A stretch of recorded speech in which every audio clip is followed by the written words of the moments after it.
In Kenya, Maasai land, there is currently a wind of change around cultural practices that have affected the lives of women and girls for centuries.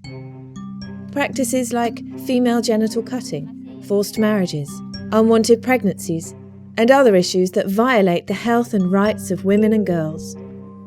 Together with local partner organisations, AMREF Health Africa supports this change through lobby and advocacy work, but also through empowering and facilitating those who fight the same battle, champions of change.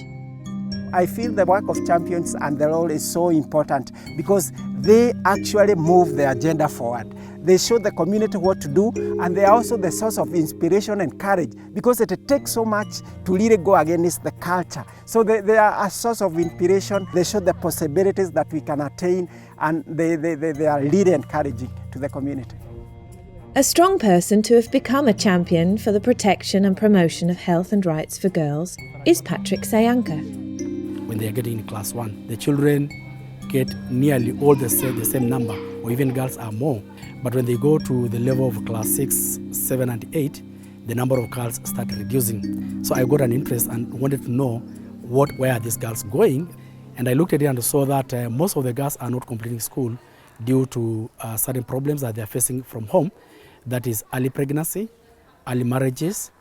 But all these things are caused by actually the circumcision of the girls, or FGM, because once they undergo FGM, you'll find that they are now called adults.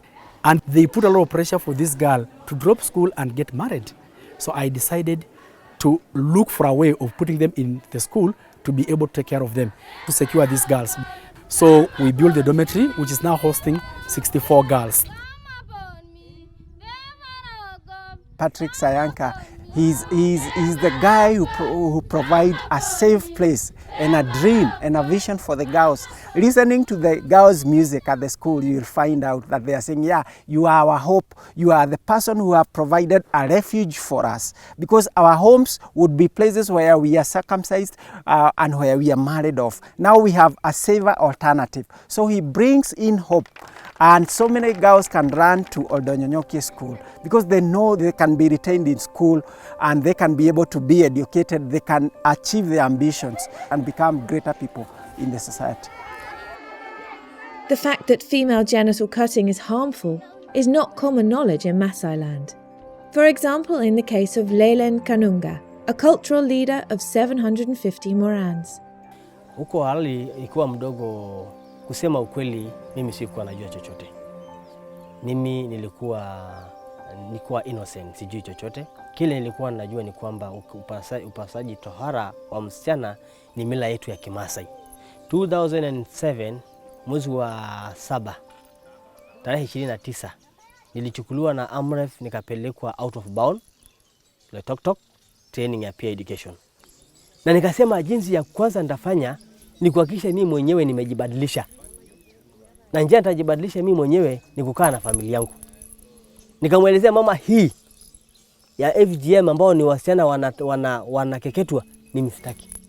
Lakini ningeomba unipatie maoni yako.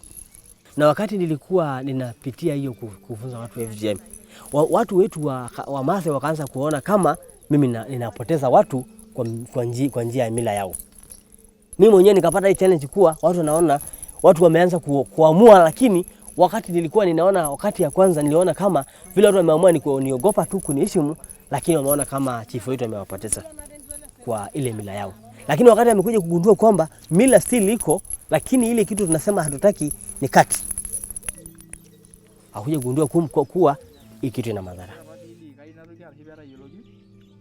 Lelen Kanunga, to me, what I find so amazing, he has only reached grade 3 of primary school education, but his vision and courage is so big. It's so difficult to stand before the community in a meeting, in a public meeting, and then you tell them about female genital cut. No, are you out of your mind or something? But he has been able to do that.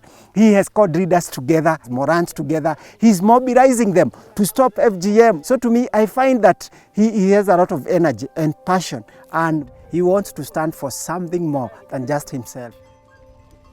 In any process of change, knowledge is key. This knowledge must be obtained by teachers, cultural and political leaders, elders, but but also by those who are directly affected by harmful cultural practices like female genital cutting.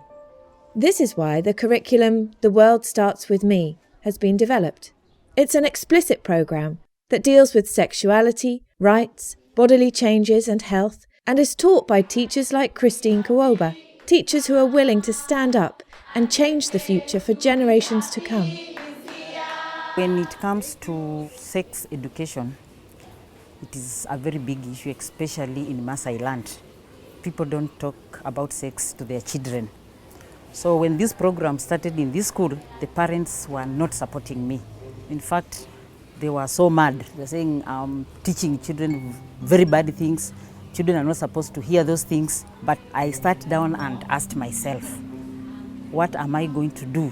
Because if I'm going to listen to their parents, then I'll not help the children, and this is the future generation.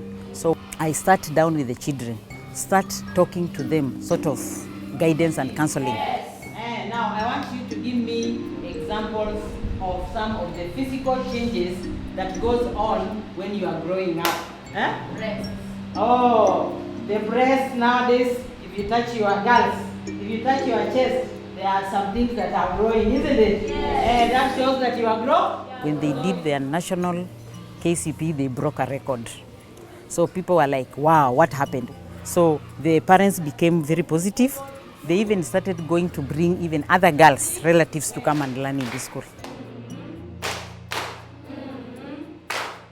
I love this program, and actually I've seen my fruits.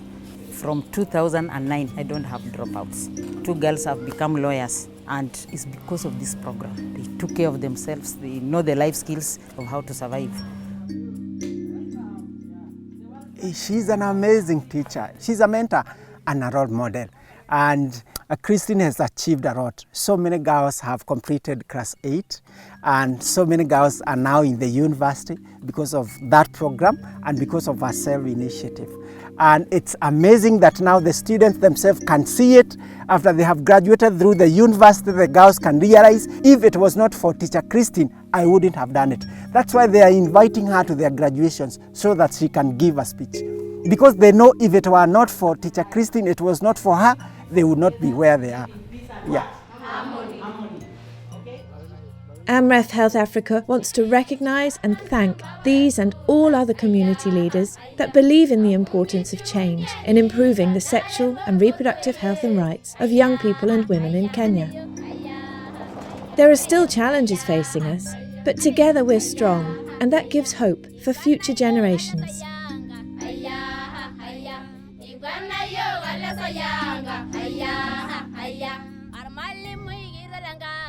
Ayah, ayah.